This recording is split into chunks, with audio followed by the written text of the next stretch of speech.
इस वीडियो में हरित क्रांति से संबंधित सभी प्रश्न जो कि एग्जाम पॉइंट ऑफ व्यू से इंपॉर्टेंट होते हैं, खासकर यूपी ट्रिपलएससी पेट के लिए डिस्कस करेंगे। तो welcome to hard study point. मैं हूं जय। आपको इस वीडियो के साथ में पहला क्वेश्चन ये है कि भारत में हरित क्रांति की शुरुआत कब हुई थी। भारत में हरित क्रांति की शुरुआत 1966 टू 67 से शुरुआत हुई थी हरित क्रांति की। अब इसकी जरूरत कब पड़ी थी, हरित क्यों पड़ी थी, तो आपको देखना होगा कि 1947 में हमारा भारत आज़ाद हुआ था और यहाँ की जनसंख्या बहुत ही ज़्यादा थी उस टाइम पे। उसके कुछ सालों बाद ही 1962 में भारत चीन युद्ध और 1965 में भारत पाकिस्तान युद्ध के बाद देश की आर्थिक स्थिति और खाद्यान्न की समस्या और भी विकट परिस्थितियों की ओर बढ़ने लगी थी। और उसके बाद खाद्यान्न की बहुत कमी के बाद, जिसकी कमी को दूर करने के लिए उच्च उत्पादकता वाली फसलों को भारत में उगाने के लिए हरित क्रांति की शुरुआत की गई थी। नेक्स्ट क्वेश्चन ये है कि विश्व में हरित क्रांति का जनक किसे माना जाता है। तो विश्व में हरित क्रांति का जनक नॉर्मन बोरलॉग को माना जाता है, जो कि अमेरिका के निवासी थे। हरित क्रांति के लिए 1970 में इन्हें नोबेल प्राइज से भी सम्मानित किया गया था। भारत में हरित क्रांति का जनक किसे माना जाता है। तो भारत में हरित क्रांति का जनक एम.एस. स्वामीनाथन को माना जाता था, जो कि एक पौधे के जेनेटिक वैज्ञानिक थे। मैक्सिको की उच्च उत्पादकता वाली फसलों को घरेलू फसलों के साथ क्रॉस कराकर उच्च उत्पादकता वाली संकर बीजों का विकास इनके द्वारा किया गया। स्वामीनाथन को कृषि क्रांति आंदोलन के वैज्ञानिक के रूप में भी जाना जाता है। नेक्स्ट क्वेश्चन, हरित क्रांति शब्द का प्रतिपादक कौन थे। तो जो हरित क्रांति शब्द के प्रतिपादक थे विलियम यार्ड। नेक्स्ट क्वेश्चन ये है कि भारत में हरित क्रांति का प्रभाव सर्वाधिक किस फसल पर पड़ा। तो भारत में हरित क्रांति का सर्वाधिक प्रभाव गेहूं की फसल पर पड़ा। सबसे पहले गेहूं को क्रॉस कराकर इसकी ही हाइब्रिड प्रजाति निकाली गई और उत्पादकता बढ़ाई गई। तो यहाँ पे गेहूं का इंपॉर्टेंट हो जाता है नाम। तो इसका साइंटिफिक नेम कभी कभी एग्जाम में पूछ लिया जाता है, टिटिकम ऑस्टियम है गेहूं का साइंटिफिक नेम। नेक्स्ट, हरित क्रांति के फलस्वरूप देश में कुल खाद्यान्न में निम्न में से किसमें आंशिक रूप में कमी देखने को मिली।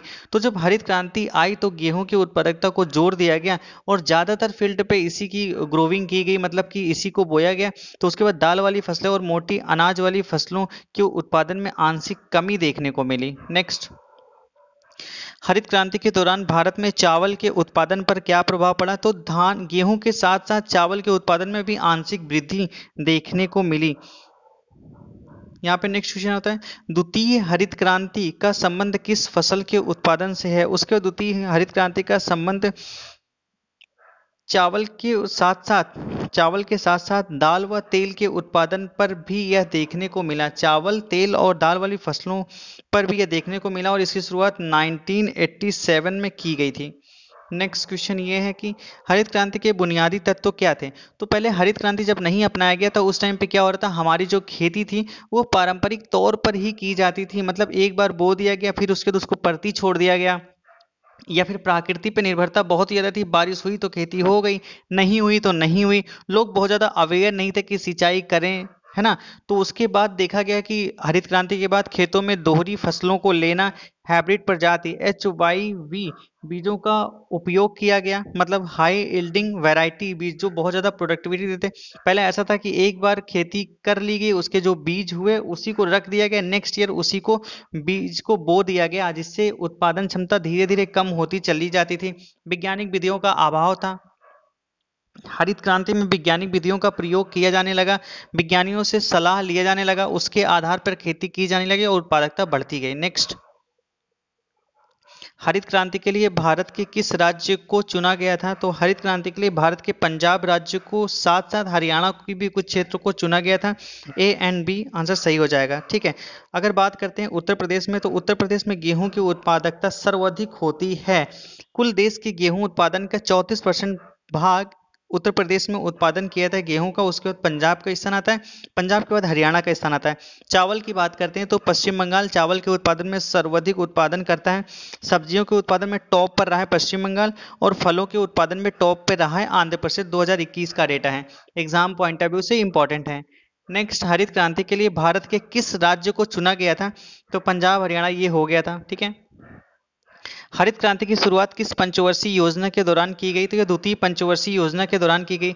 आप देख रहे हैं कि इसका जो डेट है 1966 टू 67 है, जबकि प्रथम पंचवर्षीय योजना 1951 टू 56, सेकेंड वाली होती है 1956 टू 61 और थर्ड वाली होती है 1961 टू 1966 तक।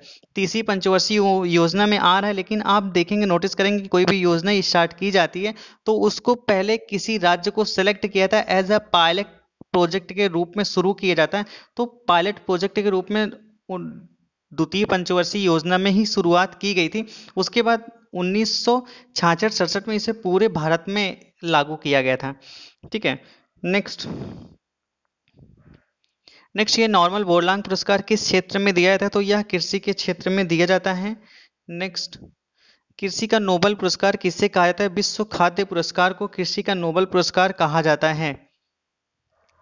खाकी क्रांति किससे संबंधित है? खाकी क्रांति चमड़ा उत्पादन से संबंधित है। कपास की बात करते हैं तो कपास से संबंधित जो क्रांति है व्हाइट गोल्ड क्रांति कपास से संबंधित है। भिंडी से बात करते हैं तो परामनी क्रांति भिंडी से संबंधित है। चाय की बात करते हैं तो ग्रीन गोल्ड क्रांति चाय से संबंधित है। मूंग क्रांति की बात करते हैं तो मोटे अनाजों के उत्पादन से संबंधित है। और बांस उत्पादन से संबंधित है हरित सोना क्रांति। बांस को आप बता दें कि एक तरह के घास कुल में आता है, और घास कुल में इसे इसलिए रखा गया था क्योंकि इसको बांसों की कटाई बहुत ज्यादा होती थी भारत में, और एक विधेयक के द्वारा ये निश्चित किया गया था कि जो पौधे हैं उनकी कटाई कम से कम हो, तो इसलिए इसको घास कुल में रखा गया था। नेक्स्ट, गोल क्रांति किससे संबंधित है? गोल क्रांति आलू के उत्पादन से संबंधित है।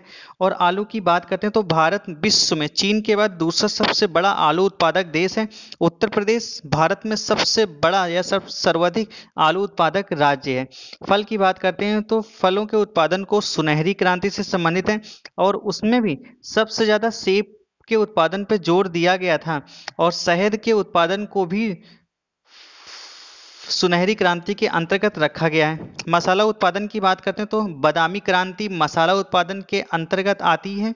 उसके बाद झींगा मछली की बात करते हैं तो गुलाबी क्रांति और प्याज, ठीक है, गुलाबी क्रांति संबंधित है झींगा मछली के उत्पादन से, और गुलाबी क्रांति का संबंध प्याज के उत्पादन से भी है। भारत विश्व का सर्वाधिक झींगा मछली उत्पादन करने वाला देश है, मतलब भारत में सर्वाधिक झींगा मछली का उत्पादन किया जाता है। नेक्स्ट, भारत में गुलाबी क्रांति का जनक किसे माना जाता है? तो गुलाबी क्रांति का जनक दुर्गेश पटेल को माना जाता है। विशाल तिवारी की बात करते हैं, लाल क्रांति का जनक विशाल तिवारी को माना जाता है। अरुण कृष्णन, नीली क्रांति का जनक अरुण कृष्णन को माना जाता है। वर्गीज कुरियन, श्वेत क्रांति का जनक वर्गीज कुरियन को माना जाता है। श्वेत क्रांति जो कि दूध से संबंधित है, आगे चल के ये ऑपरेशन फ्लड का रूप ले लेती है। लाल क्रांति किससे संबंधित है? लाल क्रांति टमाटर उत्पादन से संबंधित है, और लाल क्रांति का संबंध ही मांस उत्पादन से भी है। बायोडीजल की बात करते हैं तो कृष्ण क्रांति का संबंध बायोडीजल से है। तिलहन उत्पादन का संबंध पीली क्रांति से है, और अंडा उत्पादन का संबंध रजत क्रांति से है। नेक्स्ट, भूरी क्रांति का संबंध किससे है? भूरी क्रांति का संबंध उर्वरक उत्पादन से है। मत्स्य उत्पादन की बात करते हैं तो नीली क्रांति का संबंध मत्स्य उत्पादन को बढ़ावा देना है। श्वेत क्रांति का संबंध दुग्ध उत्पादन से है, और उसके बाद हरित क्रांति की बात करते हैं तो वो खाद्यान्न के उत्पादन से है। अब यहाँ पे मत्स्य उत्पादन की बात करते हैं तो विश्व में दूसरा सबसे अधिक मछली का उत्पादन करने वाला देश कौन सा है? भारत है। नेक्स्ट क्वेश्चन, काली क्रांति का संबंध किससे है? तो पेट्रोल उत्पादन के साथ साथ एथेनॉल व कोयला उत्पादन का संबंध भी काली क्रांति से है। ठीक है, उसके बाद केसर उत्पादन की बात करते हैं तो यह सैफरान क्रांति का संबंध केसर उत्पादन से है, जो कि केसर का उत्पादन सर्वाधिक कहाँ पे होता है? मात्र एक स्टेट में होता है, जो कि जम्मू कश्मीर में। स्वर्णिम चतुर्भुज योजना की बात करते हैं तो ये किस क्रांति से संबंधित है? NH क्रांति से संबंधित है स्वर्णिम चतुर्भुज। यहाँ पे भारत के 4 बड़े शहरों को हाईवे के द्वारा जोड़ा गया था। कौन कौन से? दिल्ली, कोलकाता, मुंबई, चेन्नई, जो कि क्वेश्चन एग्जाम में भी पूछता है कि स्वर्णिम चतुर्भुज के द्वारा किन राज्यों को जोड़ा या किन शहरों को जोड़ा गया था, या कितने शहरों को जोड़ा गया था। एग्जाम में क्वेश्चन बहुत बार पूछा गया, मोस्ट इंपॉर्टेंट क्वेश्चन है। Next, thanks for watching. इसी तरह के वीडियोस देखने के लिए चैनल को सब्सक्राइब करें, वीडियो को लाइक और शेयर करना ना भूलें। वीडियोस से रिलेटेड आपको सुझाव हो तो कमेंट सेक्शन में जरूर बताएं।